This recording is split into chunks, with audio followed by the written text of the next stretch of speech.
I did a series and I tied towel for 6 months. That I tied towel in that scene. And one boy was touching me like this. 6 months, every day, Oro towel.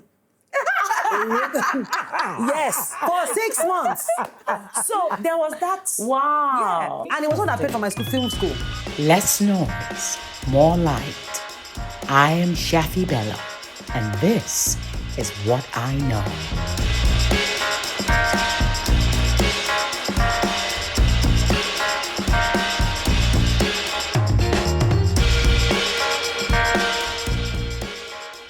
Hi everyone, my name is Shaffy Bello and you are right now, I mean, you know the show already, Shaffy Bello, What I Know. So on this episode today, we're going to be dissecting a few things. My guests today are women.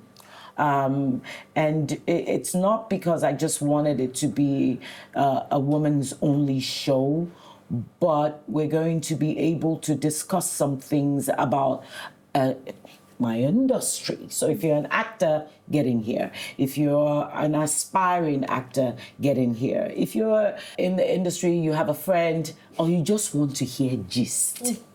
Yeah, sit down. You want to hear gist. We'll give you some gist. With me today are two powerhouses. And I love the fact that I called and they said yes. Thank you for that. The first person I have here, she tells amazing stories.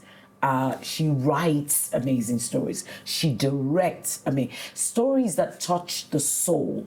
I think a lot of times when she's called me to work for her, the very first thing I always ask her, let me read the story. Not because I don't think it will be great, but because I want to come from a place where I know, okay, can I deliver this for her in this time frame that she wants? But I always say yes. I've never said no. I always say yes. And she's a writer, she's a producer, she's a director, she's a mother. But she's a great giant in Nollywood, ladies and gentlemen. Biodun Stephen. This is You are. You're Olenu, baby. Olenu. Let's put it that way. She get mouths. That's what that means. She get mouths. And then, okay, you know that quiet storm that can really come in, and then when you watch it, it disrupts a lot. And you think it's a quiet storm, but it's a tsunami. And, yes, and it's a tsunami, and it takes you, and you're like, huh. She's an actor. She's a producer. She's a mother. She's an influencer. She's a powerhouse in the industry. And she is on one of the longest running shows in Africa. Ladies and gentlemen, Linda Ejiofor. Auntie me. You know the funny thing, I was looking at it and I thought, you do Linda Ejiofor, you don't add your marital name. Suleiman? Yes. I do. Hyphen. Do you hyphen it even when you're working? Like end credits and all? Yes. Yeah, I do. Do you insist when you're working? I do. Oh, you insist now? I after I got married, people were still calling me Linda Ejiofor and putting it on my end credits and all. But after I'm already married. Please put my husband's name there. I'm not ashamed of it. So please put hyphen and put the Suleiman. And I think it's a very funky name. Ejiofor Suleiman. That's good. But what do you think about some women who get married and don't necessarily take their husband like you? Yes. Oh, you didn't take yours. Yes. You left it. Yes. Did he have a problem with it? Well, if he did, he didn't tell me. But he understood very clearly, because I said to him that I had a career before I met you, and it was important that, because I started my journey from radio, so it was always Biodun Stephen, and I didn't want, and his name don't really fancy. Yay! That's backhand. Yeah. But I was very clear. I said I wanted to build my career, my reputation on my name. And I mean, holding, even my name, my surname is not even my father's name, it's my mother's name. And I hold that name in ode to my mother because my mother raised me, you know, and I feel, and I'm so glad that everything I am, I'm able to attribute it. It go pain me now if I was my father's name. He don't do anything for me. And then I'm not having his surname. So I wanted to really pay an ode to my mother for all of the struggles. So I held on to her name. Yes. Wow. So the Stephen is my mother's name, actually. It's your mother's. Yes. It's a maiden name. She's a knee. Yes. Ah. Yes. I like that. That's so Thank nice. you. That's Yeah. right. Yeah. And it's like going against every cultural barrier that we have. If you know how many tables we've broken here, like some women would just come and just say, no. I'm not conforming to the norm. And I love that. When did you start in this industry? Okay, so officially as a filmmaker, it would be 2012. But as an actor, because I started off as trying to be an actor with severity. But you still act. Yes. And now I can act. So I started off as an actor in, it would have been in 2000. Just trying to get myself out there. But you know, I didn't school in Lagos. So it was always, hey, Johnny, and everything was happening in Lagos. So going to Ife, and then if you go to Ife, to be honest, you really can only choose one thing. You study or you fail, you know? So all of that sort of and then again, my time when it was in the early 2000s, it was not easy for a Biodun Stephen to be an actor. The market was held by the Igbo marketers. And so if you were not a Linda Ejiofor, because when they see, when I even look like, I look Igbo. So the one they said, what's their name? I say, the first greeting. And I'm like, no, I'm not. Yeah. That is it. That is it. It's like unspoken. No, you're not. You know, it's almost like you're not. Even though you're great, you're not the first option. And you know, so it sort of just made me lose interest. You know, and then I just deviated and went to do other things. But you know, there's always been love for film. Film. Always been, because I've always been a writer. Me? Yeah. I started in 2008. Yeah. I went for the audition. Tinsel was my first, Oh, so that was your first. Tinsel was my first. So I went for the audition and I didn't get a call back. I didn't hear anything from them. In fact, all of us didn't hear anything from them for like a year. And it was everybody was talking about that show because it was just the first Mnet show then. And everybody was like, they wanted to use new faces, not the old faces. And everybody was praying that they would be on it. And I wasn't even going, like, I wanted to act. It was in my blood. I did diploma in theater arts, UI, when I was looking for German school. But my dad traveled. So when he came back, he found out that I was doing diploma. I was already 3 months in and he came and pulled me out. I'm like, no daughter of mine is going to be an actor or child of mine. Because they had this stereotype that they had about women and... Same from my side as well. Men, yes. My parents, their fear was that I wasn't going to get married.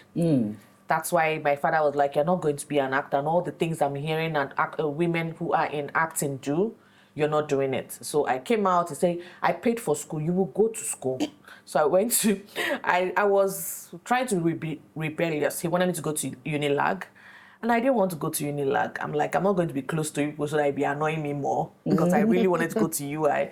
So I put Uniport and went far away and I thought I was doing myself. He was like, oh, that's good. Your uncle is there. He will take care of you. Go. So I went there, did 5 years, ASU strike. 5 years, came out and So I was now doing auditioning for like ushering jobs and all. My father didn't know, my mom knew because they raised us to be very independent. What was that callback like?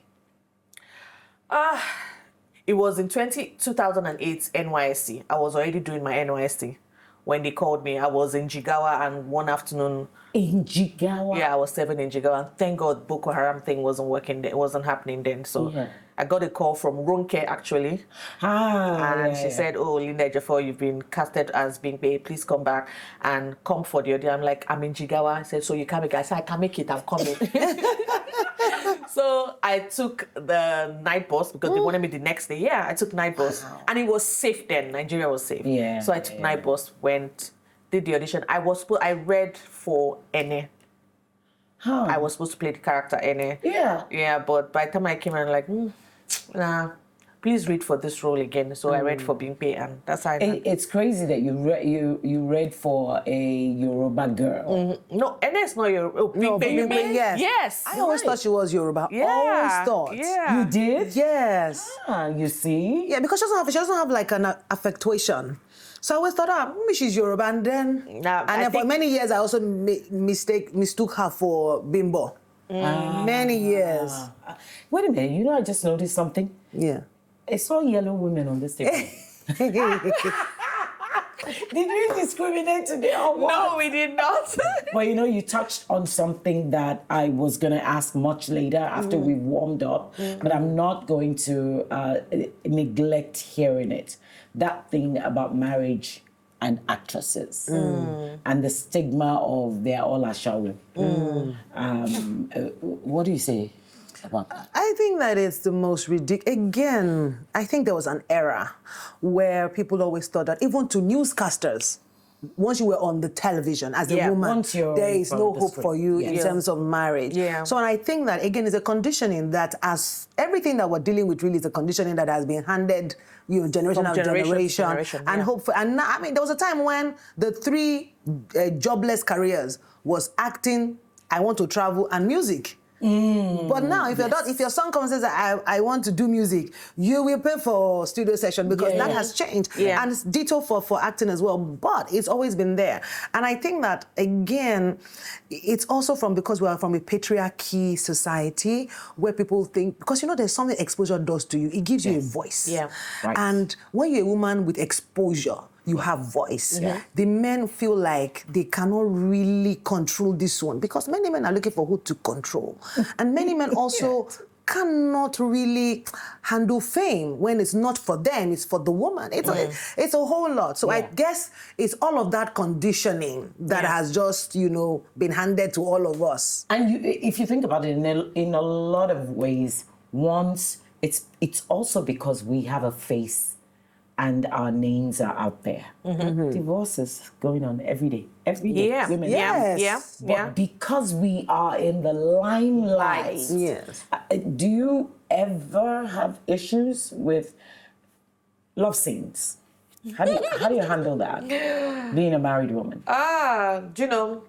That's one of the questions I said, Auntie Shaffy's going to ask me this question. Because I'm going to give you my own thoughts about it. Love too. scenes. How do I handle that now that I'm married? Yeah. I think I'll start from when I started in this industry. When I started in the industry, I had to. Because I wanted to get my face out there and I wanted to, be recognized. But there are certain things I wouldn't do. I wouldn't cross. I could kiss on TV.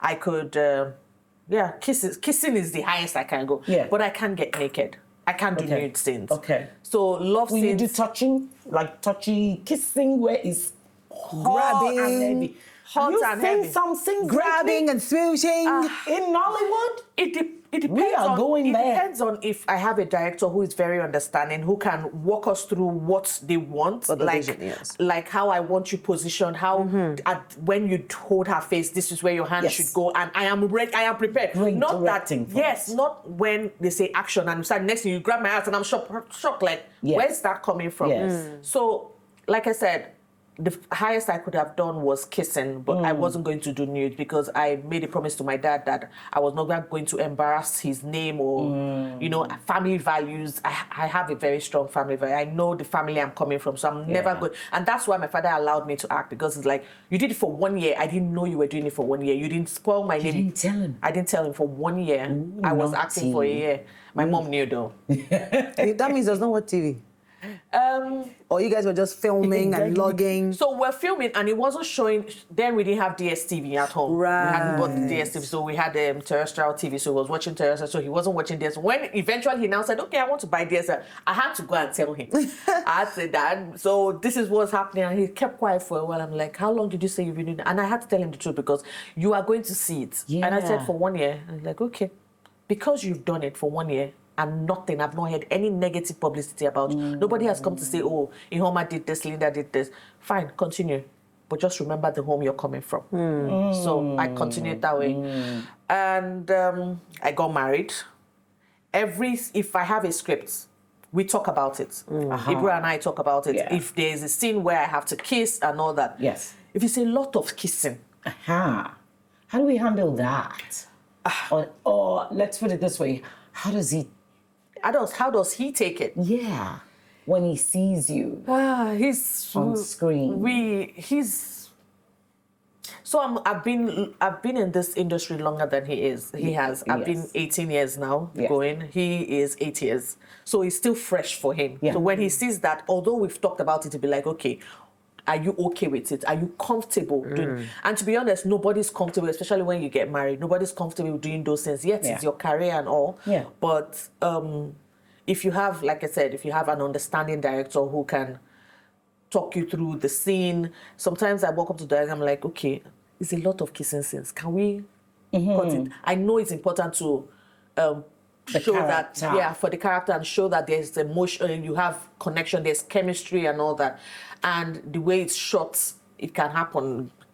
Directors usually say, yeah, let's go ahead. I would cut the scenes. I'll cut some of the kissing scenes, but you have to do maybe 1 or 2, which I am okay with. Right. And if we walk through it, if the actor is also a gentleman. You're very blessed. I won't say lucky. You're blessed that way, that you have a man. Because I'm sure you've casted actors that you will write the story. First of all, do you write love scenes for? Yes, I do. I do like Ashewo things. Very much so.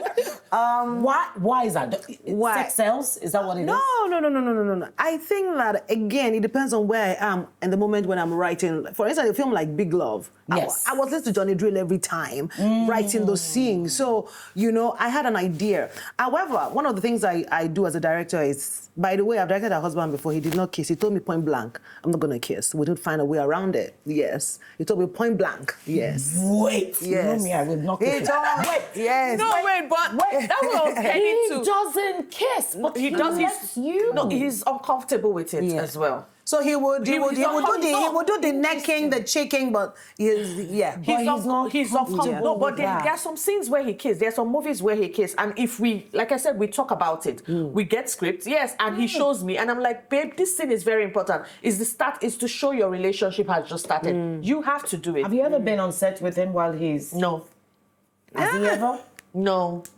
You refrain from doing that intentionally. We've not shot on a movie set together where he has to. So we're always on different projects. Right. And even the movies where we've done together, we are still playing husband and wife in the movie. So a few times.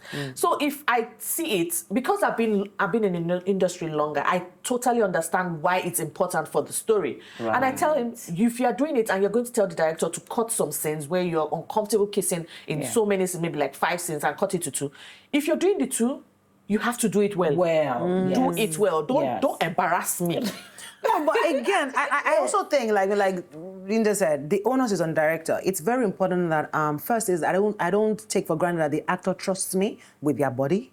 So I've been very lucky that I work with actors. They are never afraid to share their nudity with me because when I film it, you don't see anything. Right. You get, because I know that you're trusting me with your body. So whether it's with the kissing or any, and again, I don't write kissing for kissing sake.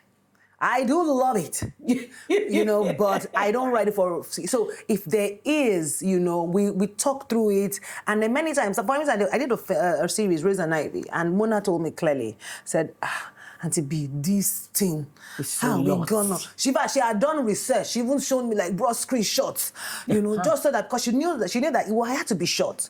But how are we going? And by the time we finished filming, so it was just. Shots of a hand, a face, the leg in the air. So the guy's face. So we did a lot of really close-up shots to show the intensity of the without them really doing anything. And then we lit it so well that by the time you saw like these people, they so But many times you see some love scenes, the light is blasting. the person is feeling exposed. Yeah, so it sort of even diminishes from the moment you are trying to create for the audience. You know, I find it very somehow, let me not use big words, somehow that some directors don't put, I like that you put your actors into consideration and think of their body. That I must say. Yeah, she does. I love that. But there are some directors who don't do that and who just tell you, come, go and do it. You're not thinking of the safety of that actor, whether the guy or the girl. I'm very conscious because I have to, whoever I'm acting with, you have to be clean. I also have conversations with the guys that I have to keep, like, have you done certain tests?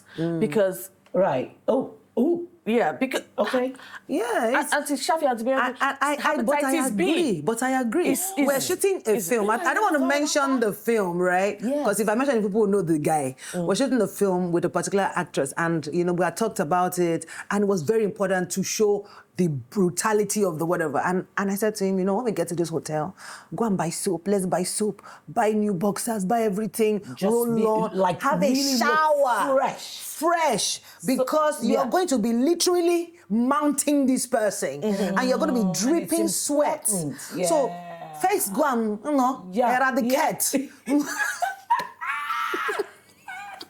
So we did that. But some directors, they don't care. They don't. We did, I bought everything. To his boxers, we bought everything new. Roll-on, body spray. Just so that because, again, I want my actor, the female, who is the focus of that scene, to be able not to think about, he's smelling one kind. And be distracted. And this vice versa. This goes both ways. Even for the women. Both ways. Like, you have kisses, you have a kissing scene, and you don't take care of your breath. Right. You come with mouth smelling or you have smoked weed or something. It's not fair on the person you're going to be kissing. Absolutely. So that's why I also like to let it not be a lot. And if I go to one side and I talk to you, and maybe two of us go to the side and we'll talk to the director and say, oh, please. Because as I was saying, hepatitis B is real. So if you don't herpes. And herpes. All about that. There's oral herpes. I mean, I don't do... You hardly ever kiss. I hardly ever will put myself in a situation where it's a... And the thing is, maybe because of my own age too, when I'm in a scene where it is my husband, which is usually what I have. I'm usually auntie, mother. I stopped, first of all, I was... Have you ever been stereotyped? I was stereotyped as a cougar initially because of you did an excellent job of it. I think it's lazy directing. It's very lazy thinking. Absolutely. Absolutely. It was lazy writing and thinking of casting and directors to think that because she's older, she's sexy, she can do... I think it's even abstract when you have women who don't look the part. Be with a younger man. It will shock them to see the contrast. But they don't want to do and that. You challenge I don't blame them either. It looks good. And then when we're thinking about it, truly, the young men prefer... that kind of woman. I'm not going to say me, but that kind of woman. It's easier for them. It's easier. They're easy on the eye. But do you cast based on, for example, you write a script and you have a sex scene. Would you cast based on that? No. So one of the two things I would do if I'm writing maybe like a romantic film, it's important that I cast two things. Performers, and then performers who also sort of have a relationship, so that I'm not talking long, and then it's not awkward for them. Sometimes it gets awkward. We did Momiwa with Uzo and Jessica. They are buddies. They are so close that we could not get them to do a kissing scene. She kept on falling off the chair. They were both laughing. I was like, can we just... Because I was like, I'm kissing my partner. Like, so it's two ways. But what's important is that, again, connection. And then if you guys don't have connection, I would delay that scene for a couple more days to ensure that you both build some sort of chemistry. So it's not awkward. To be honest, let me see. To work with you, you get brain. You think ahead. You're thinking. Pre-production is like she's thinking of all sorts. Now, we have fantastic directors And I will say this, on this show, one of the things I try to do is for those young ladies or young guys coming into the industry and they're asking them to do what they are not comfortable doing. I always like to let them know, for example, they cast you just because they want you to do a sex scene, a sexy scene. If you're not comfortable, I know this. You're trying to blow. Put your face out there. What do you tell that girl? You need what to. do you tell No. To be honest, Because you're a director and you're writing those stories. You must what do be. you tell her? I will tell you to speak your truth, and I must respect it. This is me. Yeah. Not because I'm a woman, but everybody has deal breakers. Yeah. Do you understand? Look at what you said. You didn't tell your father for 1 year. Imagine, maybe in that 1 year, you are busy kissing on the television. You will not have a career. Yeah, you know what I'm saying? Yeah. So do not be afraid. Look, another opportunity will come. It will come. You don't need to do what you're not comfortable with just because you think, who told you that scene will make you blow? Exactly. Some people have been kissing steadily for past 12, 15 movies. We don't know who they are. So why is this kissing now? No. I just think that it's, again, I think that the beauty of a sex scene, I tell you what, the beauty of a sex scene is when the audience don't even remember that they are watching it, but they are in the moment. They are feeling everything you want them to feel. There are movies I've seen, like, I see somebody's boobs and I'm like, I wish you built a moment for me so that when I see these boobs, I'm like, God damn it. Yes. I love it. Exactly. But when I'm watching, I'm like, what is this? That scene has done nothing. Right. You have to build up. Right. Yeah. For me to sacrifice my breast on a global stage, please build up to that moment so that everybody is... We had a whole big bathroom scene in Big Love. Nobody talks about that scene. Yes. Timini trusted me with his body. So did Bimbo. Nobody, because you see, all of us were in love with them. I actually forgot about that scene. Nobody talks about it. But they trusted me. Do you understand? Because the love was so strong. You are not seeing that they are naked. In that moment, you're like, oh my God, can I just have this moment with another boy in my life? My job is done.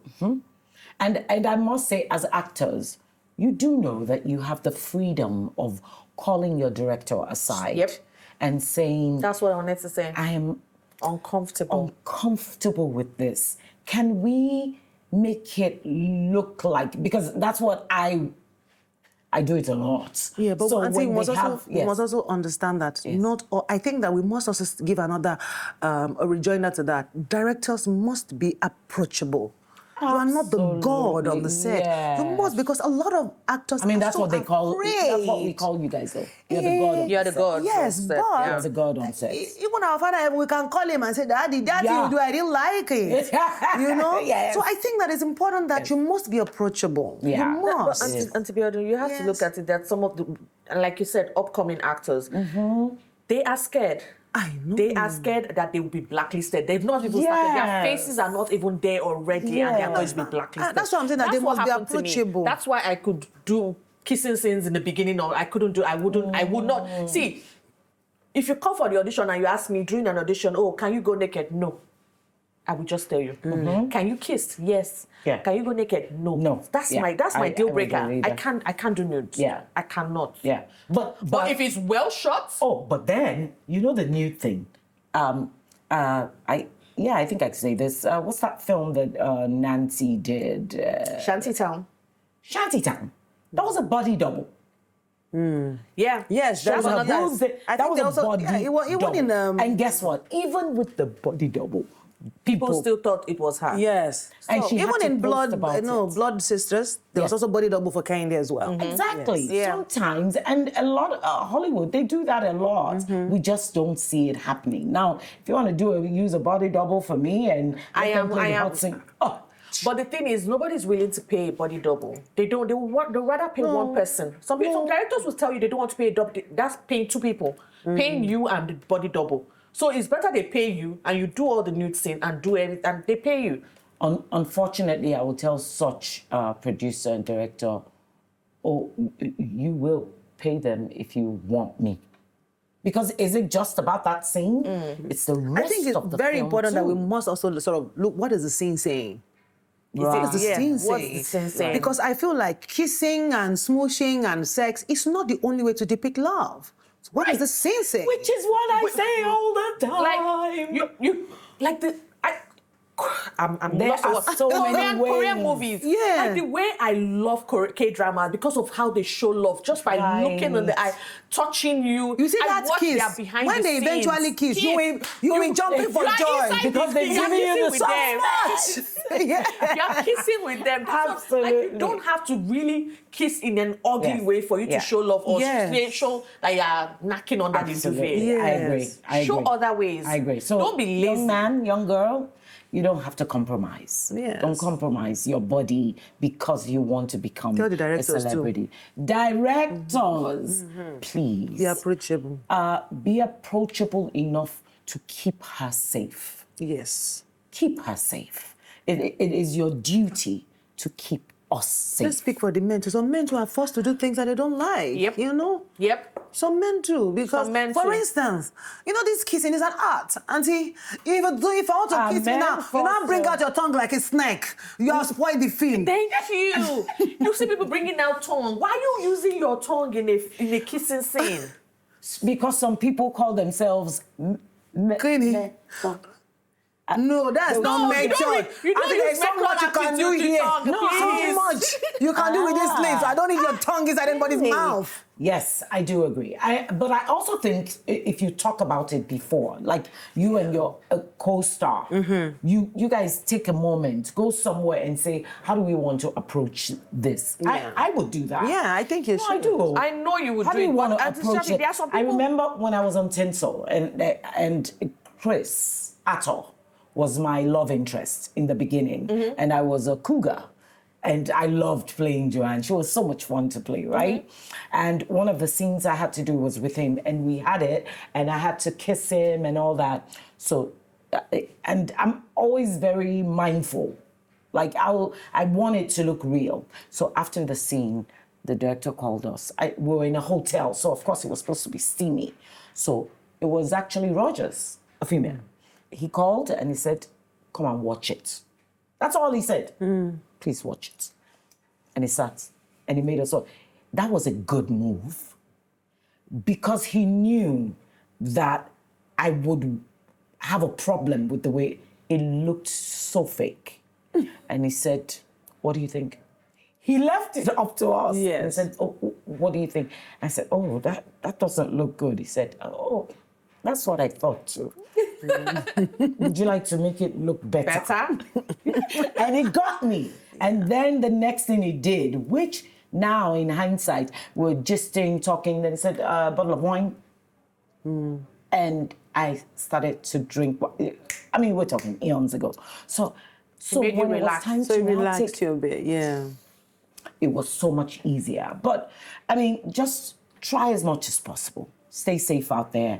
Don't compromise. And for the young men too, another thing for me was I did a scene with a young man once that I heard later that other guys were asking him, how was it being with Shaffy Bello?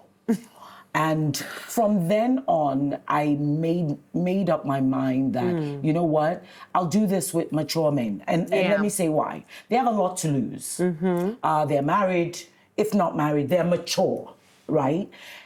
For the young men, it totally depends on who you're placing me against. It really, you're not gonna, there was a film I was casted for and they wanted to put me against a newcomer.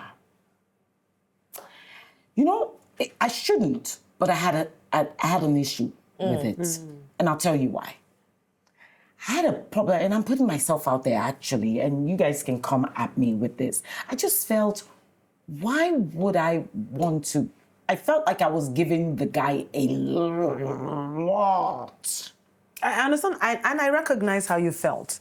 I recognize I don't it. know. Yes, I recognize it. People will definitely come for it, but I do recognize, and I think that how you felt is very valid. Very valid. Yeah. Very valid, given the premise. All those other people, yeah. So it's very valid. So if they had paired you with somebody that you know that you can mash nonsense, so you get. Yeah. But how do you begin to approach? Because if you talk to this person, you might also intimidate the person and then affect the person's acting. Affect the scene. And the ones that I know already, my guys in the industry, and Shaffy, I know their partners, I know them, we've been friendly.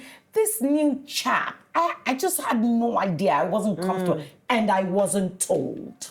I wasn't told. And so you weren't prepped properly. Yes. Okay, let's change the subject here. Okay. And do you cast based on BBL and Botox? And primarily, okay. I always like to answer questions so that we understand them. Yeah. It's Nollywood, it's show business, what you see. Yes. So whatever you see, it has to look good. So which your man's man, your girl's girl, it has to look good. But you must cast based on performance. That is why you have makeup and wardrobe.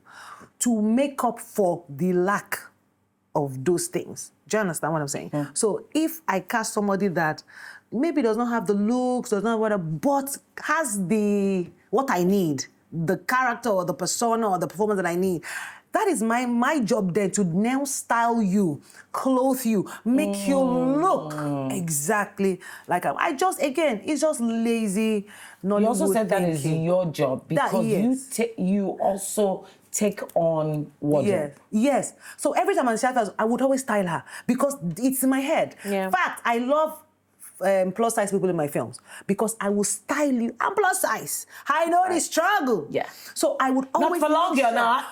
You lost a lot of weight.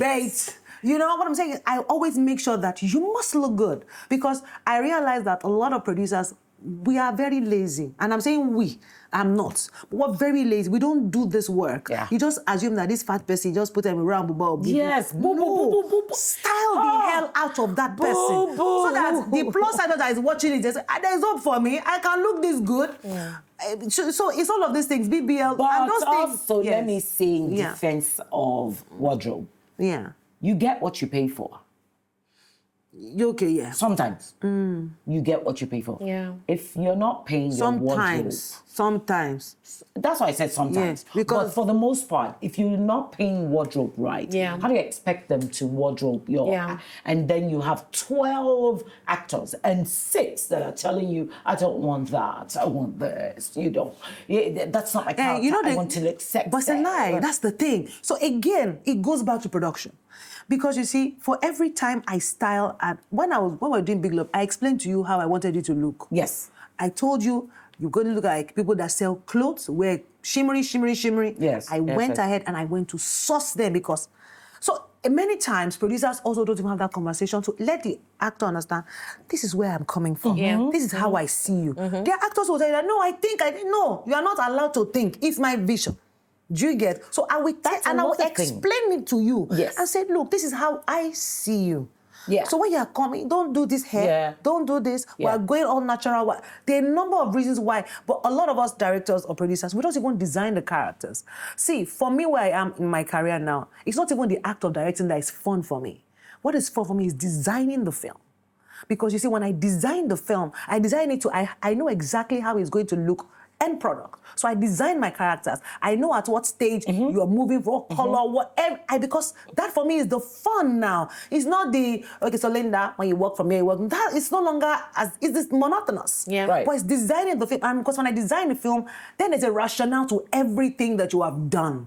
So meaning that, dear actor, when you're going on set, be a clear canvas. Yes. Some actors are not. No, they're not. You should be a clear canvas. When I'm going on set and I've read Character Bible and I've read synopsis and my script, I already know, and I will ask, I'll call ahead. And please, use this as your notes. Yeah. I'll call ahead. I have nails. I might Yes. even take pictures and send it to you. This is what I have. Does this work for you? Sometimes they'll say, no, it doesn't. We want her in short. And I think a lot of actors don't understand the fact that you're going as character. Not yourself. I'm going to give you one example. We did a film with Aunt Shaffy, I Am Honest. And Shaffy has tattoo on her back. The person that will play a young gun does not have. And I understand that.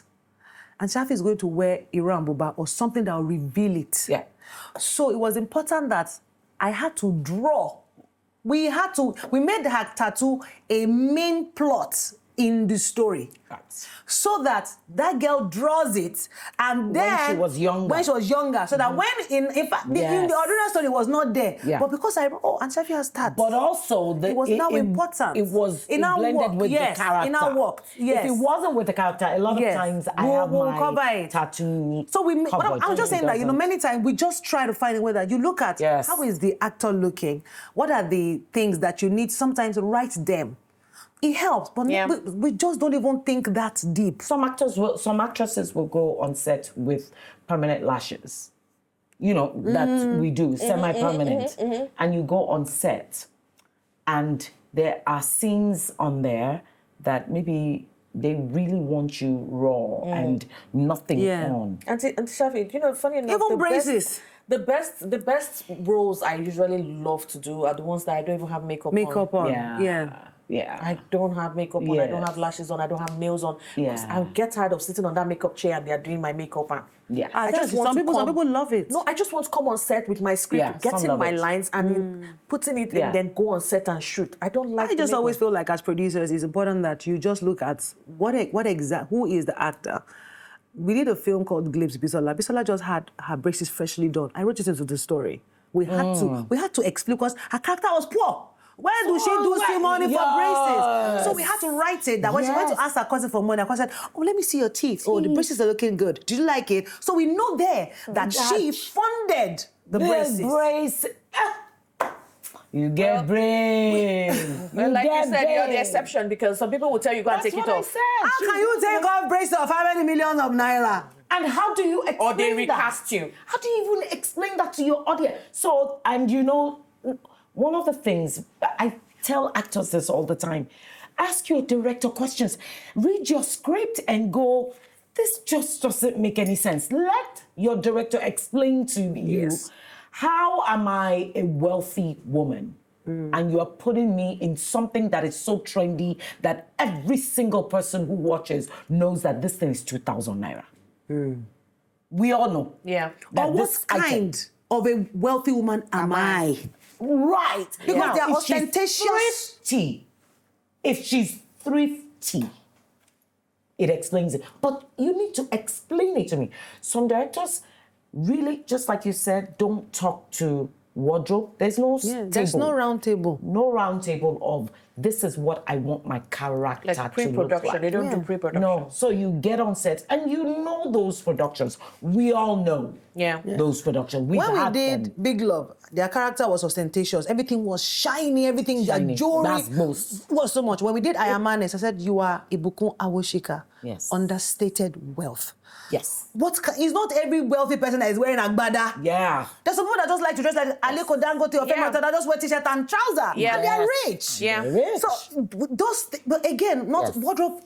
We are many times. But actors will fight you on that. They don't. Some actors will fight you on that. You have to, as a director, explain the rationale. When they don't see what you're explaining, then the actors will argue. Yeah. They will argue. But if you explain that this is who I am channeling you to be, they begin to see it. Yeah. So I think it's just the job of the director to always explain things and have meetings and just while doing your reading, just sit down and say, okay, let's talk about your character. And this is how I think your character should dress or look or have her nails or no lashes, all those things. I swear when I get on set, the first thing I want to do, if I don't really understand the character, sometimes I believe I do, and it's not so. So I always go to the director. Who is she? What's her story? Let's build a story. And it's always great when you build. For some reason, it's always let's lie. Helps. Let's build the story. She grew up here. She went here. It's not even in the story. It's not in the script. She grew up here. She went here. This is what she did. This is what happened to her. Oh, so that's why she thinks. That's why she's like this. It helps. It's always very important. So do your homework. There's something I've been meaning to ask, and which is now about our social media following. Do you cast based on how many followers an actor has? Because I do understand, without a shadow of doubt, it's business after all. Yeah. It is business. And ROI. return on your investment. I get it. So do you cast based on that? I think that table has been properly shattered. Yeah. But if anybody knows me, I cast based on performance. Are you able to deliver? Going into the cinema space many times. Not you. Not me. Sometimes you are forced. Yeah. Yeah, sometimes you are forced. You are compelled to. But now we understand that all of those things self now meet. Because the audience sometimes, your followers, they like Shaffy Bello because she's so fashionable. And that's what they're following, not even the acting. So if Shaffy Bello posts a trailer, nobody's engaging with it. But let her post herself one fine dress. Yeah. So you understand that it defeats the purpose. Yeah. It defeats it. And we've seen that, but many times the commercial, the naira and kobo of things, particularly when you go to the cinema journey, forces you.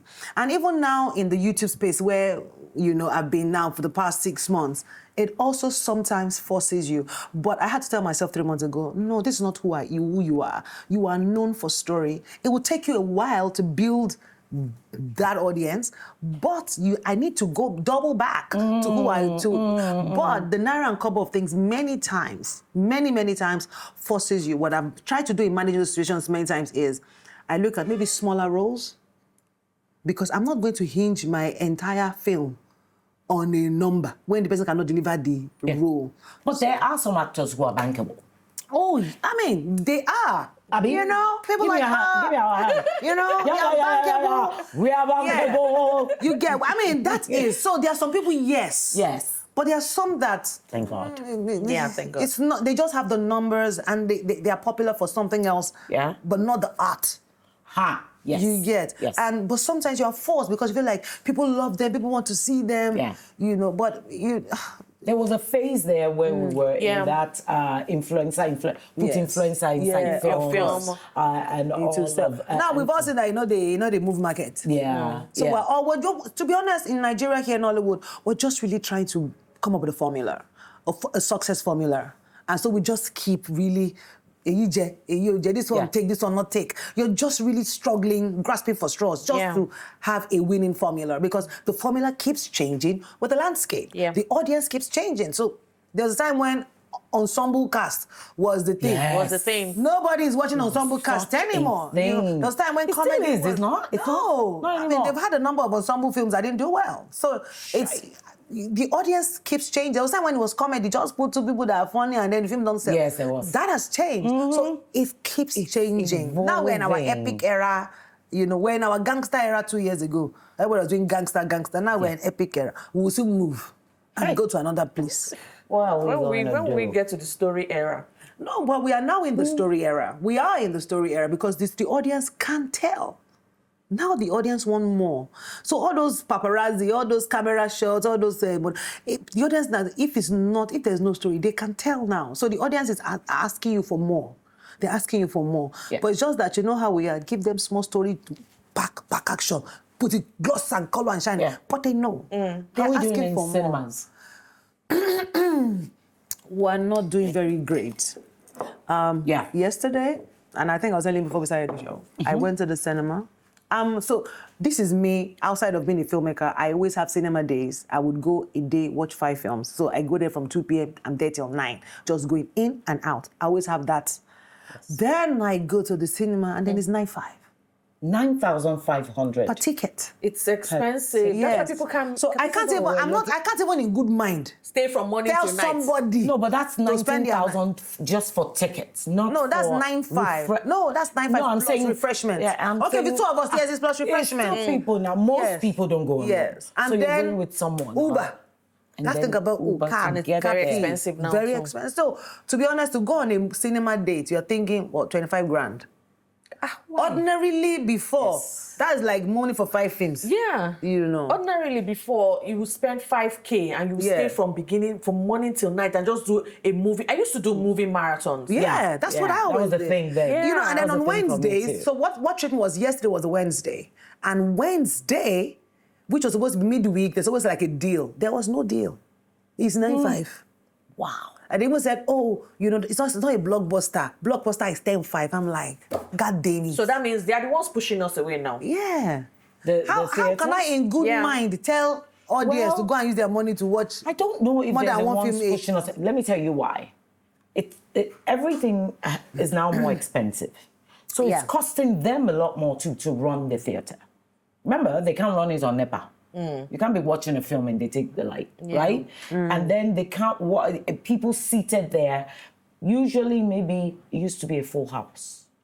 They will have 75 people. Maybe now, for every show they're running their gen on, there are about 15, 20 people. Some are even less, because with the cinema, the show must go on. Whether it's one person, whether it's two, the show must go on. That's so true. Yes, the show must go on. They must run. They must roll the film. They must roll the film. I was in America a few weeks ago, and I walked into the cinema hall. There was nobody there, but the film was rolling. Because the time I stipulated, there was nobody there. Nobody. Literally, I finished watching my film. So you know how the cinema also, I just wandered into another, not a soul, but the film was rolling. So the show must go on, whether there's somebody there to watch it or not. And that's how it applies to us here as well. Right. Whether it's one person, so that becomes the show must go on. And they're trying to make their money too. And of course, we know there are some, I don't even want to go into all the politics and all the drama about having, that's another show entirely. But what are actors looking at now? To push their career? In terms of even pay, it's now affecting. We don't talk about pay, first of all. No, we don't. We don't. We often, when I initially started, a couple of years after I started, I would talk to a friend or two that I had in the industry. May I just say how much I got paid? You were naive. That was what was told to me. Actually, a friend of mine looked at me and said, "Oh, you're so naive. That's so sweet." But why not? But because, I honestly believe we can't all make the same. Yeah. Producers also are banking on us not discussing our pay. It works better. Am I lying? Yeah. No, you're not lying. If I don't discuss what I got paid, and I am on the same set with someone who is on the same pay rate, pay grade and level, but we don't discuss, yet you're paying me less than that person. It works for them. It does. Also, let me speak for the producer. Yes. So it's almost like I cast both of you in a film, and there's a budget I had in mind, and I come to you and there's an inflation. I'm really hoping that I can make back the difference from Linda. There's also the place of exploitation. I always like for us to speak on both sides. Yes. But sometimes you are looking at, I thought Shaffy was going to collect like X amount of money. Then Linda comes and says, so you are looking at, okay, I need to, because I want you. I want to pay you that. And then I'm hoping that I can wrangle Linda, for a pay cut. And I'm hoping, I'm banking that the two of you will not discuss the money over cocktail. Because there's somebody not coming that, how dare you? Have you ever had that happen? Oh, yes. Oh, yes. You've had that In fact, happen? there is somebody, I don't want to break this table. There's somebody that is like that, like you, like this. Yes. The positioning is like, I'm like, madam, you have not reached the positioning gate. These women do suffer for this positioning. Again, also a number of things, because sometimes it's okay for you as an actor, call any price. We go discuss the money. Yeah. I don't know this. I'm never going to say, call whatever price, because it's your prerogative to call any price. Yeah. But there's also a position in my head that I'm like, why am I paying you this? There's a positioning that I've So it's all of the, but again, for me, largely, it's always, I'm trying to make the difference in some place, And then sometimes people are overpriced, and I'm like, why? Why are you charging me? Like, I called somebody of recent, and I said, goodbye and God bless. Because you just can't. Yeah, because I'm like, I don't see, I'm taking a gamble because I'm in a new platform. I'm taking a gamble at that point. It's a gamble. Is that person okay, we're going to do A, B, C. Is that a A-class person, B-class, or C-class? Again, there are certain classes that I don't think this even applies. Okay. So that when you do like A-grade films, you assume, because you are featured, not even as leads, but because you are featured in A-grade films, you feel as if you deserve. So you feel as if there's a positioning. Yeah. And I'm like, no, as long as you're not the one carrying this A-grade films, I don't see why you think that you deserve A-grade pay. I'm sorry. So you don't understand what I'm saying? I get it. Because there's some people like that. You're just because you are part of those films. Yes. Yeah, or those films have made some sort of noise. You now assume that, oh no, I'm on this level now. I mean, the actors who have called me and said, oh, if it's not lead, I should not call. Oh, wow. Yes, and I said, thanks so much. Oh, some actors say if it's not lead, don't call me. What do you think about I've had actors who have told me how much screen time do I have. I've had veterans. What do you think about that? Veterans, Linda. Veterans. I feel that's interesting. Yeah. I never thought about that. How much screen time do I have? There are people like that. I've never thought about that. How much screen time? How much screen time? Yes. Now, but I have heard if it's not lead, I'm not shooting. If it's not if it's not lead, I'm not doing it. I've heard that. Yeah. And people forget that, you're an actor. If a director or a producer or a casting director has seen you in a role and you think you've read the script and read the synopsis and read the character bible and you think, yes, you can deliver, it doesn't matter if you're lead or support. Supports usually outshine the lead sometimes. They don't know this. So me, whichever one comes from me, even a cameo, like Bisola. She woke up. Chief Daddy. She only woke up. That is the one scene, and I remember it till tomorrow. I just told her, we were on set recently, and I said, one of my favorite scenes in that film was Bisola waking up. Chief Daddy. Yes, it was Chief Daddy. She woke up.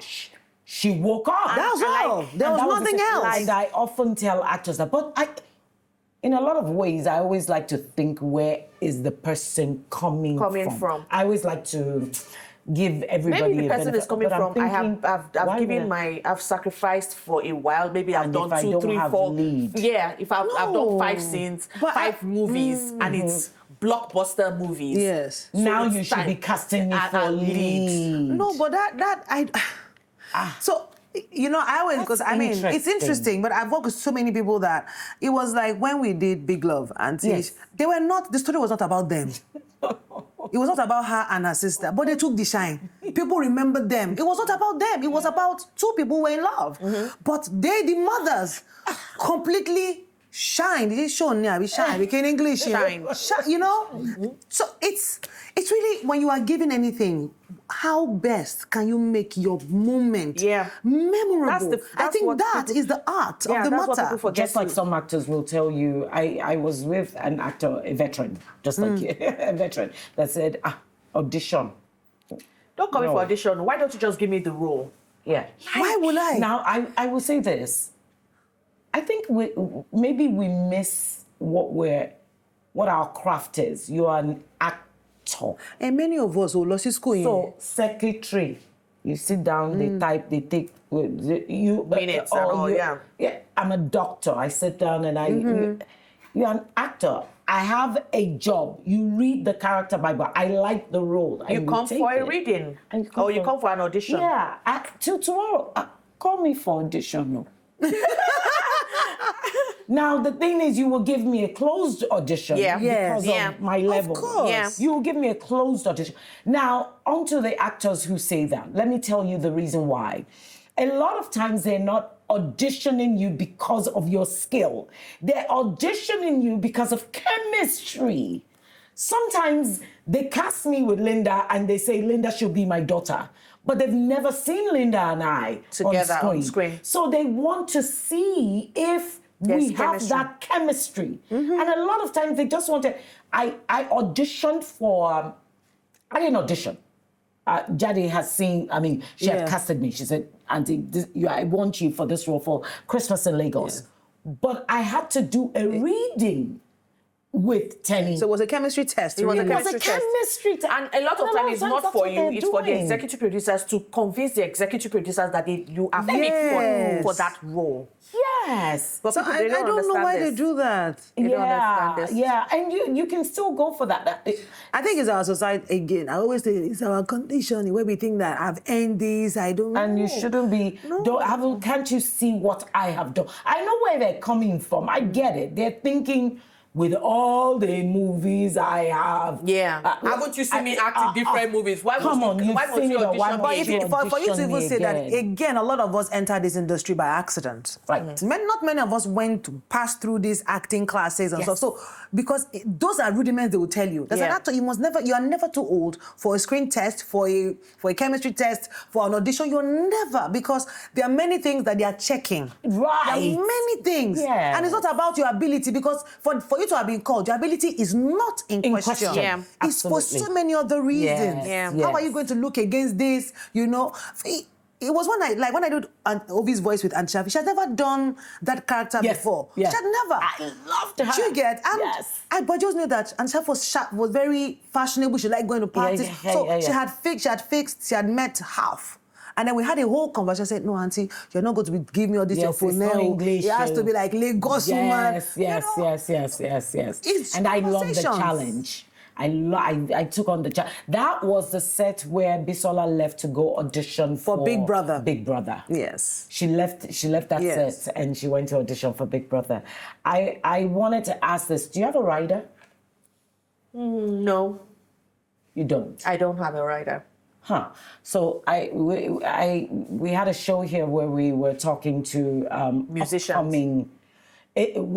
Actually, the title of the episode was Navigating the Industry. And it was music, whatever, it was just industry. And an actor was here talking about writers. And he's not big yet, but he's good. He's doing very well coming up. And he sends writers. Okay. Yeah? How do you feel about that? To be honest, I think that I'm very different. Honestly, Auntie, I'm very different. It's almost like the same thing with how people's perception to management. I was going to talk when I talk to you, I'm going to ask you, should I speak to management or should I speak to you? It's whether we have a relationship or not. It doesn't matter. Yeah. You know, I'll speak to your manager. Some people find it offensive. Yes. I don't. Yes. So if you send me a rider, if there are terms and conditions that I cannot meet, I will explain myself. Yeah. I say, I can't meet this, I can't do this, we can do this, we can negotiate. And I saw the rider. I don't think that is a big deal. We did a film with an actor and he sent us a whole list. Yes, I drink only this kind of water. I 8 days, I'm on a diet. I say, thanks so much. But however, these and these we can provide. Can we monetize it? Because I don't want to have the headache of providing these things for you. That's not bad. Can we monetize it? At least you met here. You met the person. And you know, I'm also very petty. So if you say this kind of water and I monetize it, don't let me see you handing my bottle of water. Don't let me see it. Because I've paid you to give yourself water. And don't ask me for biscuits. Don't even take the cookie jar. I will be angry because I've given you the money. but I don't find love because again, it is you. It's your brand. There's a positioning in your mind. Who am I to attack that? You know, we're talking about riders, and some people may not actually know what a rider is. A rider is, it's almost like a stipulation of what you would prefer to have on set. Terms and conditions. Your terms and conditions. Like the same way the production will send you a contract. Yes. You're sending them your own contract, your own. That is called the rider. Right. And one of the things the actor wrote there, which I thought it's not going to happen in Nollywood. Please tell me. Pay me. For me to start work, you must pay me in full. No. So I had to let him know that. Listen, that one you are not going to get it. Yeah. No, you have to be flexible because here's the problem. 70, 30, 50-50. Exactly. Now I always do 100%. You do? For every actor. Auntie, I do it. Don't I do it? Yes, you do it. I will ask you. No. Except you tell me otherwise. No. But wait. You do it for every actor? Yes, anybody that is the main character. So I'll ask you, what do you want? What if you want it now? What about supporting or day players? Except for day players, because that one use when you come. When we see each other. But I mean, for main support, yes, if that's what you want. Because me too, I want to be seen that, okay, no, I won't lie to you. People pay me a lot of times. I get paid in full.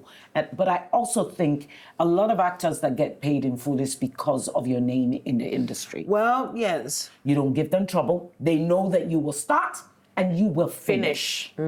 Some actors, where we go. I know. How do you deal with difficult divas or male actors on set? How do you do? Me? Yes. I avoid you. But if I come on set on the first day and I pay attention, because I'm very quiet on set. But you also produce as well. Yeah. So I'm very quiet on set. I watch. So I watch the kind of people that are around me and if we start having conversation and I find out that you're a diva. Me, I'm not a diva. Yeah. I'm very down to earth. I will do my thing. And if I will call you aside. I won't talk to you in public. I'll call you aside. I'm like, please, you need to, arrange yourself. Let's get this over. For the one you can call. For the ones I can call. Because but for the ones I cannot call, avoid me. Because sometimes I can be diva, especially to only you, but not to the crew and not to the other cast members. But I avoid those kind of people. People that are not, like, where will it take you to? Why are you being a diva?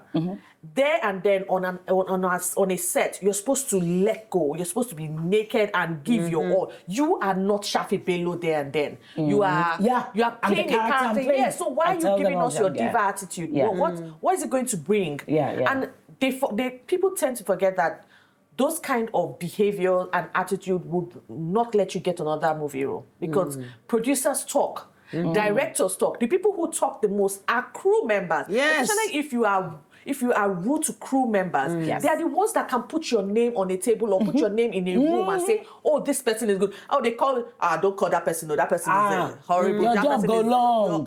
You hear your job go long. If you can't stand me, if you miss him for 2 days, he won't come or she won't For be me, there. if I can talk to you, I'll talk to you and tell you, please, you need to fix up. Yeah. If I can't, I avoid you, but don't bring it close to me. How do you deal with divas on your set? Because I know you get them. I know you do. I've been very lucky that, I hear maybe somebody's a diva, a problem, and then when they come on my set, they respect me small. However, for me, it's always counting down. If I try, I might not even try to even talk to you. If I talk to you, it's like, let's just get the job done. But in that moment, that is the end of the road. We are not coming back here again. I know that for you. In fact, I will pamper you till I get what I need because I'm counting down. You're going to leave. And once you're done, there is no miracle in this life. Nothing. And if I'm directing anything, I'll tell them, I'm not saying I don't want the person, but this is the situation of things. But I've been very, very lucky because I've heard some terrible things about some actors. When they come on my set, they will behave well. In fact, there's one actor that Auntie Shaffy got upset, or I can't say the film. We had got into Lagos Island that day. They said we should get there 9 o'clock in the morning. We're supposed to shoot 1 hour before market open. My sister in Christ, 6 hours we are there. Are you kidding me? Yes. And when this person arrived, zero apology. The Auntie Shaffy said, "I'm leaving." I love it. All of a sudden, what?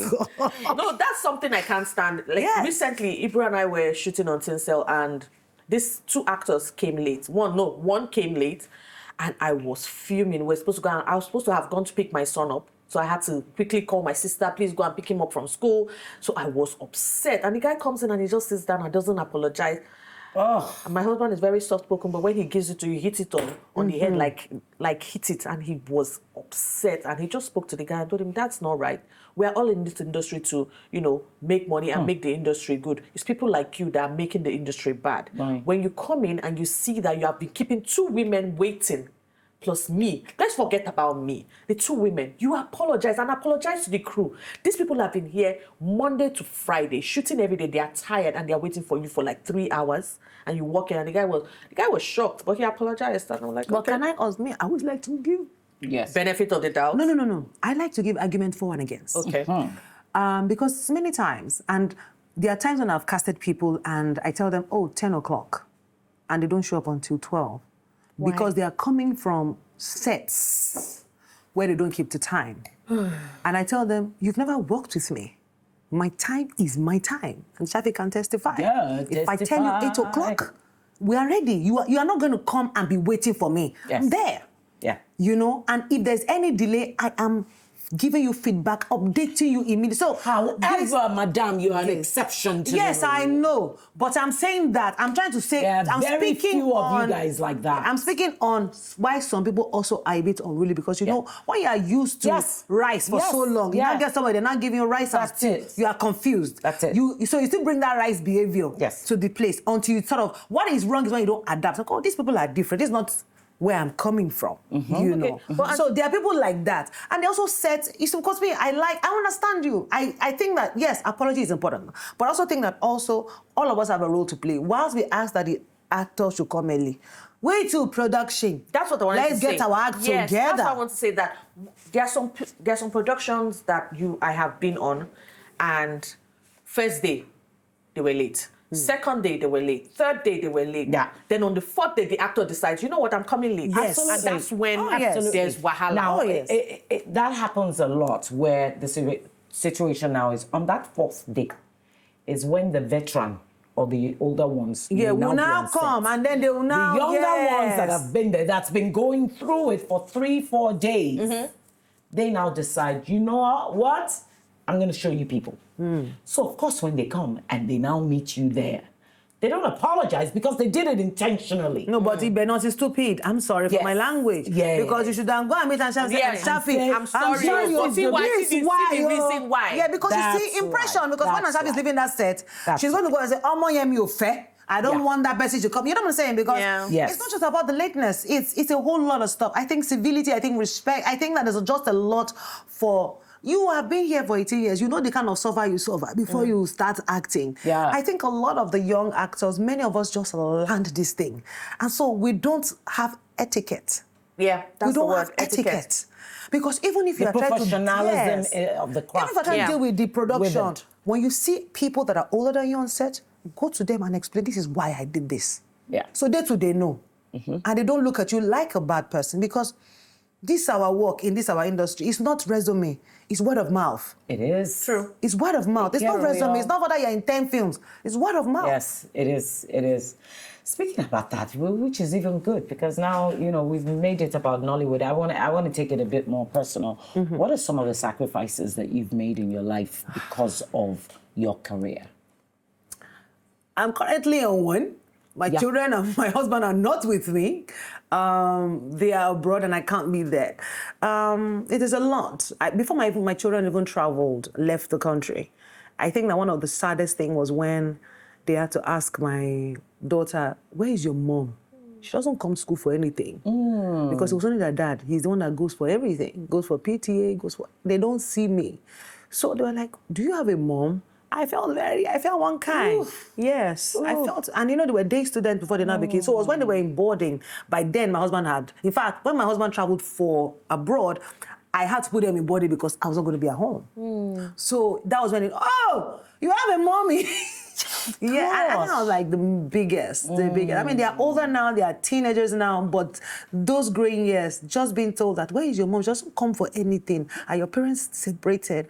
These kind of questions, you know, because they only see their dad all the time. Yes. You're lucky. You've been lucky. I've not had any sacrifices yet because both of you are in the same industry. And we've talked about it. We're always like, one person has to be around the other person. So like now, he's not in the country. I have to, you know, handle everything, and when I'm not, he's there. So we've compromised. We've come to an agreement that we have to both be in our life, in our son's life. So I've not made any sacrifices yet. I pray I don't. It For will every happen. level of success, there is a sacrifice. Yes. We just don't know what it is. Okay, I would say that one of the sacrifices, like you said, for every level there is one.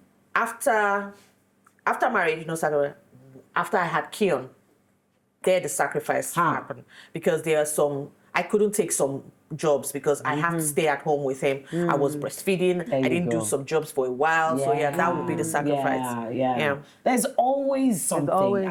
For me, just like you are now dealing with now. A lot of women will come to you. I was just telling the ladies on our previous show, I got a young lady who said, I just feel like I'm wasting away, blah, blah, blah, because she's raising children. And I had to tell her, no, that's just the phase you're in right now. And she's just sucking every memory. Yes, Because after a while, you know. Right. But for us actors, I think we sacrifice a lot more, especially the females. We do. There are lots of, well, there are married ones, but there are lots of unmarried female actors. And we get the blunt end of the shame. Yes. Of course, you're not married because you're an actor. And sometimes you let the good guy go because you think for you your career is more important than the good guy. So many times you let go of certain things just because you know the career is important. I get a lot of young ladies. We talk, we gist. Green room is a place to talk and gist. And they have a lot of issues when it comes to dating and relationship. Dating because of who we are too. We are the so-called celebrities. It's even hard to date. You go somewhere now, you don't know who will see you. You don't even know the person that you're dating. You're off that table now. But you go on a date, you don't know. So all these young ladies, I feel for them. And it's harder to keep a home if you don't have understanding. And some of these young ladies, when you said it's hard to date, some guys, some men who would find you attractive or find you, I want to date this person. But because they're not in the industry, they're scared of walking up to the young girl to have a conversation with them and say, let's see where this is going. Because they feel like you are higher than me. So I had that for a while. Before my husband and I got married. And he, because I was in the industry longer than he was. I was one who introduced him into acting. I told him, come and try it. You have the face, you have the voice, you can do it. You can do it. And he was worried. He was like, I'm not, when we started becoming very close and, started, before we got into a relationship, he was like, I'm not of your class. I don't think like that. So I think that's what I'll tell the young girl. If you like the guy, if you find the guy attractive, you find, there's something that can happen between me and you, tell them it's your job to take their fears away. Reassure them. Yes. Until you enter and you see it's not working, then you come out. But then you also have to understand, some of them see, like for instance, me now, they're seeing this woman who plays, my manager was telling me, somebody made a comment that, this Shaffy Bello, she hate poor people. Because you see me playing a billionaire or a rich woman, and they have people who see you every day. I think they can't separate your... it's very difficult for a lot of people. But I also think that I also want to mention that also for one of the challenges that actors or celebrities face is also somebody dating you truly for who you are and not for the fame. That's what I mean. That's what I was saying. Such a big deal because you even for me, where I'm nobody celebrity. Like when I meet people that just want to be my friend and you start asking me, how is that Shaffy Bello? How is that Linda Ejiofor? I pull back. I pull back because I'm like, that's not why. I don't want you to be my friend and asking about my work. There you go. I talk about my work all the time. I mean, that's it. I want to talk that. So I think that also is a challenge.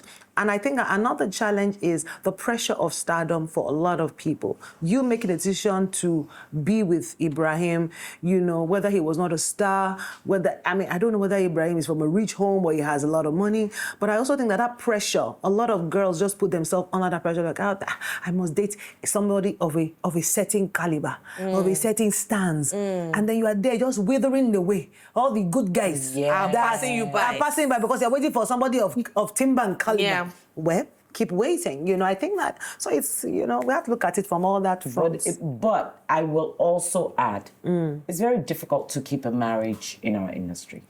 Yes. Let's call a spade a spade. Yes, it is. When I'm on your set and you keep me from 8 a.m. to 2 a.m., can I say husband should call you? That's why I'm blessed. You see now? But you see the difference is that when my husband was here, and Shaffy, anywhere that I have shot in this Nigeria, my husband is going to mark register. If you come there, I am the husband. Yeah. He always would. But that's just your so he always would come. No, when I was even directing for other people, whether I'm in Abeokuta or whether I'm in Abuja, he would fly down just to say, okay, are you okay? Are you this? Because he understands. Again, I also think that, to be honest, marry your friend. Yeah, I agree. I think it depends on who you get married because to. if you marry somebody that does not look, my husband was never insecure. Never in support of this career. Oh, yes.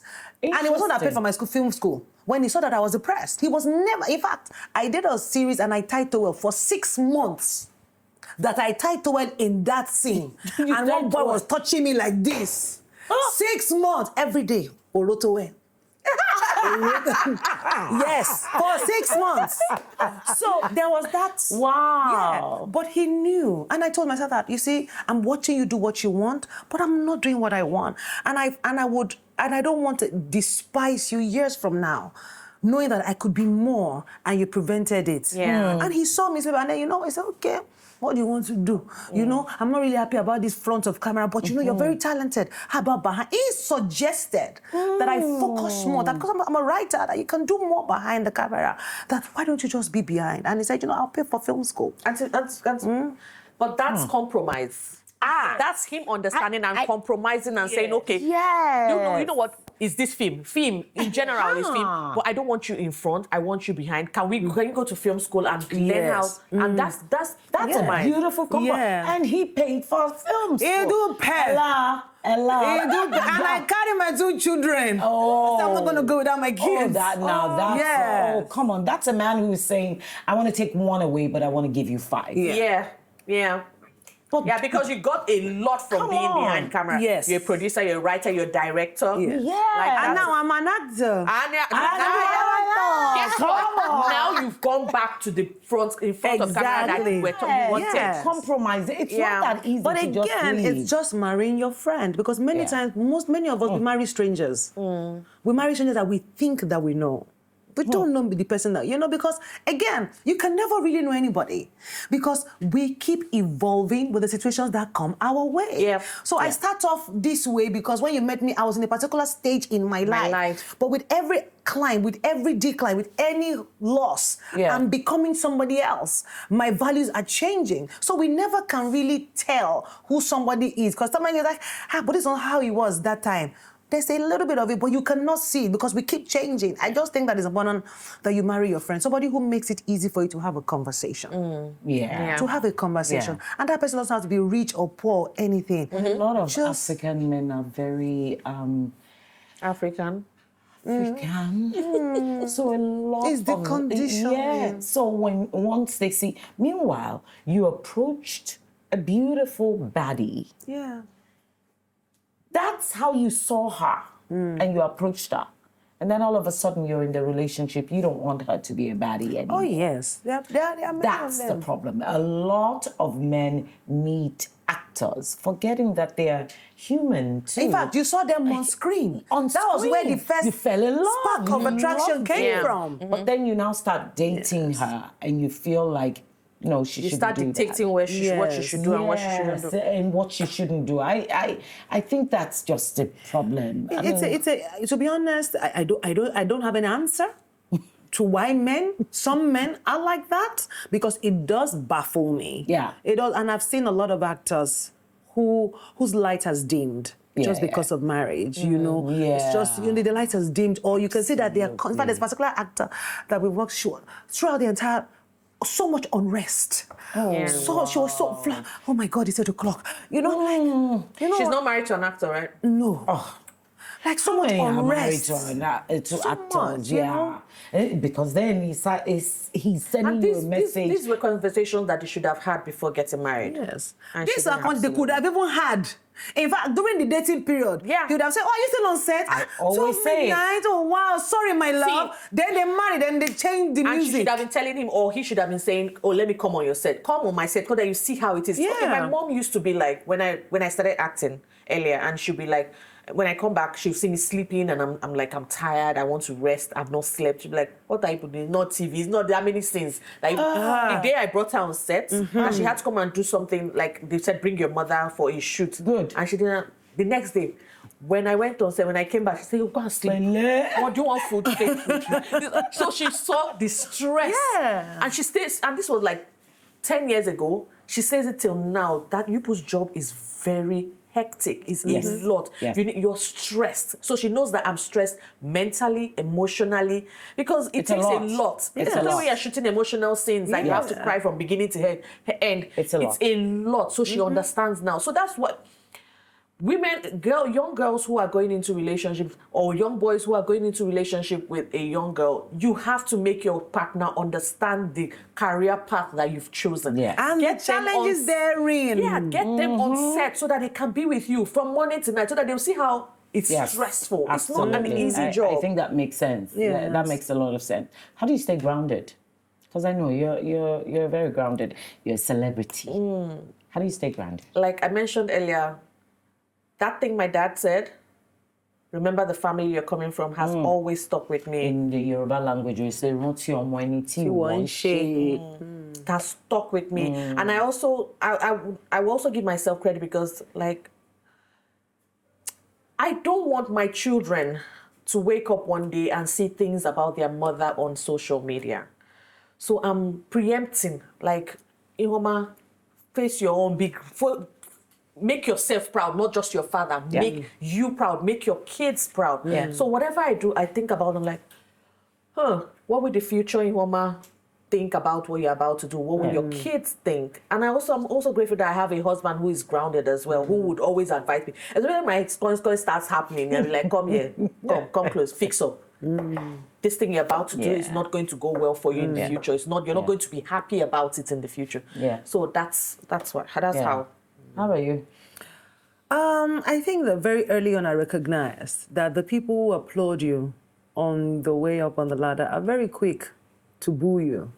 And so I never forget. And I also recognized that there were people before me and they were chanting their praises. Yes. What happened? What did they do wrong? So I think it's always, Kini, what's she wrong? What did they do wrong? I don't want to be there. Yeah. And so I don't want anything about me to change, because again, I'm grateful for my career. I'm grateful for my climb. But I told God, I don't want anything to change about me.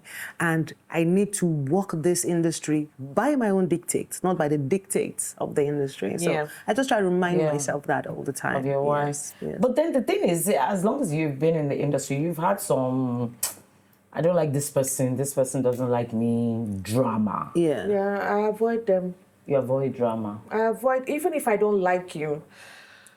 April always says, let it not be you, especially in public. Let it not be you. If you see the person in public, the person says hi to you, or you walk up to them, say hi. It doesn't take anything from you, but it doesn't change the fact that, you know what, respect yourself and respect myself. But it's okay. So I don't like confrontations. I hate it. And I stammer when I'm angry. So, and I talk very fast. You do? Yeah, so I'm not able to, so it hurts more when I'm not able to express myself. So I just redirect our relationship in my head. I think I owe you as a human being civility. Yes. But I don't owe you anything more than that. And so once I redirect the relationship, you will never even know that I'm angry. You will not know, because I also feel like being angry is so much waste of energy. It takes a lot. It takes too much from me. It's so draining. I learned that recently. You know, so rather than do all of that, like, I'm giving one human being this much power over my life. So I just redirect the relationship. I'll be greeting you, we'll still see you. Hello. That's it. That's all I owe you. Hello. That's it. But I try very hard. I'm not confrontational at all. And it's not because I shy, but I stammer when I'm angry. And I can't get my words out, then I start crying. And you think it's weakness. So how did you feel when you... And Shaffy, you've not told us how you... Yeah. How do you handle yours? How do I handle... And Shaffy, what you see is what you get. Yeah. She does not hold back her tongue. She's angry, you know it. There. Yeah, I think that's it. For me, if you make me angry, you're the first to know. I want you to be the first to know. So that way I'm not, so I would say to, because what are you going to do to me now? I'll let you know. I think even if I don't say it, you will feel it. Because I may pull back. Yeah. I won't be the same way I used to be with you. And I think those I do that with are those who I feel I don't even want. But those that I still want, I'll call you and tell you, this is what you did and I don't like it. So that we can deal with it and move on. But I've heard My fear is if I don't get closure, if I don't get closure, it hurts. Yeah. If I don't get closure, that's because I care. hurts. Yes. That's because you care. Because I care, I would want closure. I would want us to talk about it. That's like you said, with people who you care about. But if it's somebody who I don't really, I'm like that. That's why I said I avoid you. If I don't care, I just. But you'll notice something is off. Of course. Because you I show can't my pretend. face. I can't pretend. I don't know. I mean, I don't think mine is because I had a friend, right, and she really, really hurt me. But I also know from our conversation that she was not going to apologize. She would always defend why. So it means that I will never get. You know, sometimes all I just need is just say, Mabino, I'm sorry. And I'm okay. But defending and then I knew I was not going to get it. So I just redirected the friendship. I just go like, you know what? I'm never going to get this. Yes. So I don't want to expect this anymore. I don't want to put myself in a situation where this happens again. So we'll just be saying hi, I'm in that situation. But we'll never have that proximity where I will never allow you to do anything that will make me expect anything from you. Never. Because what it is you had higher greater expectations of that person, and you tried. If you try, some people now in social media is, what do I need closure for? You do it, I'm gone. What? Do you agree with that?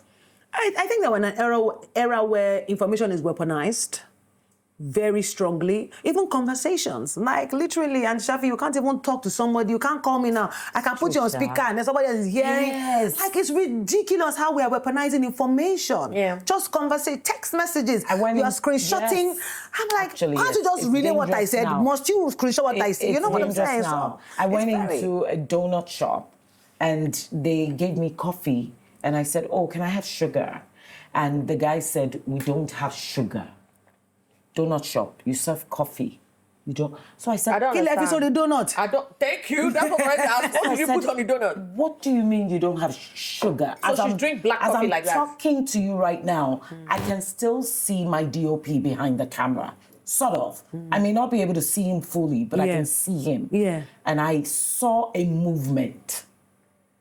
And immediately... Somebody had taken the phone. Somebody took the phone. Yeah. And held it up. Immediately. So, I mean, that's our life. What can we do? And immediately... and that's a conversation that's only natural. Yeah. And I said, what do you mean you don't have sugar? How can you tell? And he said, okay, yes, I'll go to the next store and get some sugar. I said, well, if you don't get sugar, I'm not going to take the coffee. And immediately I saw that. I looked at the person and I said, what are you trying to get? You want to get juice off of a conversation. Of sugar. You ought to be ashamed of yourself. And he said, oh, no, I wasn't recording. I said, but you had your phone on. Yeah. So we live in that age. Yeah, So I'd like to share an experience. Yeah. That I mean, I don't think the guy, if he watches it and he remembers it, then he will know.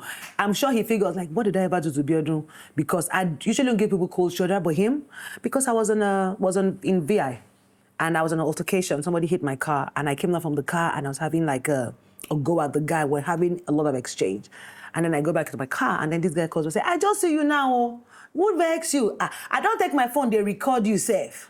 Shit. What? I'm sorry, I don't know what that shit is allowed on this phone. I was upset because I was like, so if they're going to gather me and beat me, you will be busy recording film. I was so upset. That's the day and that was it. I don't go out of my way to make people know that I'm upset. I made sure that every time we saw, it was always a cold shoulder. Never said hi. That will tell you a lot about the guy. That guy is not a gentleman because he should have stopped. Yes. To talk to help you. Woman that you know is a woman that you know. Come on. I thought they record you. Nah, you don't do that. But that's the day and age. That we live in. Yeah. Yes. Do you find that, because I find that happens to me a lot. Now, naturally, because I live my authentic life. I refuse for the celebrity life to take over. Because you can do that. Yes. I still go to Yaba. I will go to Biodun. I will go to. Yes. I go. Yeah. And I go, and some of them will say, sometimes I wear my mask and sunglasses. And it's not even, it's just because you don't want to say hi to everybody. That's it. Not That's because it. I'm ashamed. Yeah. I say it all the time. I don't have a problem with it. I will go to Bello. And some people say, Auntie Shaffy, take off your glasses. They'll say it in Yoruba. Your glasses are and I'll say Ekason and all that. And that's simply because I do it once in a while. But I do it because I still want to stay grounded. 1. 2, I never want to lose that Humanity. Humanity. That's it. I don't want to live in a box. Some people do. Some people enjoy it. Some people enjoy it. I don't do that anymore. I don't go there anymore. I remember when we were trying to get somebody from Lekki Fixon to mainland for meet and greet, and he said, we're going to get escort. I said, when go do you be swing that place? And to be on the place. I'm telling you, escort. Yeah. And she didn't come outside until she see escort. Oh, wow. I said, I don't believe pay your any but days. wait a minute. If you're traveling in the car to the theater, until you get down from the movie theater, nobody's going to see you. It's escort too. Oh. Yes. Okay. Yeah, so you see that some people, for me, some people enjoy it. So important. Yeah. So I do all that. I go to tell you show. Then there's something about people That you have around you. The grassroots. Oh, it's more authentic than. And it gives your brand relatability, Auntie. Well, maybe, you know I why? guess. Because you see, when people see you, it almost feels like, we are doing the exact same thing. It gives your brand relatability. People, it doesn't feel like, people feel like they know you. And Shaffy, I want to say Kolan last week now. Yeah. People talk, Linda, Morini Yaba now. They talk as if you are friends. So it gives them relatability. But I do it selfishly because I do it for me. I still want that. And I never want anybody to see me and think, I can't reach her, I can't talk to her. And then, just like you said, for brands too, it's actually nice for brands. So I don't know how some celebrities do it, but I'm glad it's nice to be grounded. Yeah, it is. It has to be a conscious choice for anybody. It is. Because you see, and I think that making that decision is also a reality. You understand that fame can come and can go. And can go. Yes. And so because you know that it can go, you must ensure that nothing about me changes for that moment. Yeah. Because it robs us. Yes. Yeah. Fame robs us of a lot of stuff. It does. People are always thinking, you want the fame. It's nice. There were days we were on our... People say all the time, how do you handle... My girlfriends, when we're out and fans are coming to take pictures, it irritates one or two of my girlfriends. They're like, can we have a moment to ourselves? But I always tell them one thing, and I say, there were days I knelt down and prayed for this. To pray for this, and to pray to be a household name. And then now that I am, I can't despise those days. They are the reason I'm on TV, because they keep talking about me and keep saying, I want Shaffy Bello, I want Linda. Yes. So the only thing I would want our fans to know is that we are also human. You caught me, you caught you. It's blood. So sometimes we're not having great days. Yes. Yeah. Sometimes you're not in the mood. And I think that it's one of our fans to understand. Sometimes you are not in the mood. Yes. It doesn't mean that you are feisty or nasty. Yes. Yeah. Just, and then, just read the room. I've made a whole video about that thing. Just read the room. Read it. But you see... I get it. It's part of your job obligation. You on TV all the time. Now, what are the chances that they'll see you that I'm going to see a Linda again? I'm going to use this opportunity. So the person sitting next to you, they'll be all right. Cutsy. Hi, Auntie. Can I take a picture? Yes. Not. This Shaffy Bello. Yes. Instantly. Like literally. That's what they do. They shove too. Yes. Once in a while, I've had to tell a fan or two, you will not do that. Did you guys see the video of the fan that dropped Toyin from the what's that thing at the box office? I think that's the reason why you guys stopped selling she jumped on Toyin and dragged her, and they both landed on the hard floor. From behind the counter? Yes. I saw on the the hard floor. Omolomo. Oh, because of stardom. I saw the video. It's just love. I mean, and we're grateful for it. Yes. But it's just that we're humans. Yeah, we're human, and try and understand. Sometimes you also say hello and we just say hello and move on. And it's not that, hi, how are you? It's good to see you. It's not always like that. What do you know for sure being a woman in Nollywood? What I know. What do you know for sure being a woman in Nollywood? What do I know for sure? I think that there's a place for me. There's a place for me to shine. My talent matters, my voice matters, and, you know, and that Nollywood has given me a platform for me to be heard. You know, that I know for sure, because everything that I've carried in me, I'm able to express through my stories, and Nollywood gave me that. So I know, Auntie Biodun has said everything. What I know for sure is that without Nollywood, people wouldn't know my name. People wouldn't know the Linda Ejiofor-Suleiman. Without Nollywood, I wouldn't be the girl that I am, this grounded, this homely, this loving. Because if I was doing something else, I don't know the kind of human being I would have turned out to be. Yeah. But because I'm a celebrity, it has kept me grounded. It has also kept me being nice to people, talking to people, and also made me understand different people because we play different roles, different characters. Yes. Being an actor has made me know that you have to understand people, you have to understand different people because people are different in their own ways. So, That's beautiful. Thank you. What do I know for sure? I think for me in Nollywood, I know this for sure. For those who do it right for the craft, there's an inheritance for it. You what you put out comes back to you multiple ways. So if you're after your craft and you're diligent and you really want a good brand, it is achievable. it is. It is achievable. What I do know for sure as a woman in Nollywood is we need to be more authentic to who we are. There's a lot of facade, fakeness, and social media makes it seem as though Don't believe everything you see on social media. Authenticity counts. Yeah. And I thank you. I thank the Nollywood women. I thank the men. I thank the producers who are showing great examples, who are doing it the right way it ought to be done. And yes, like you.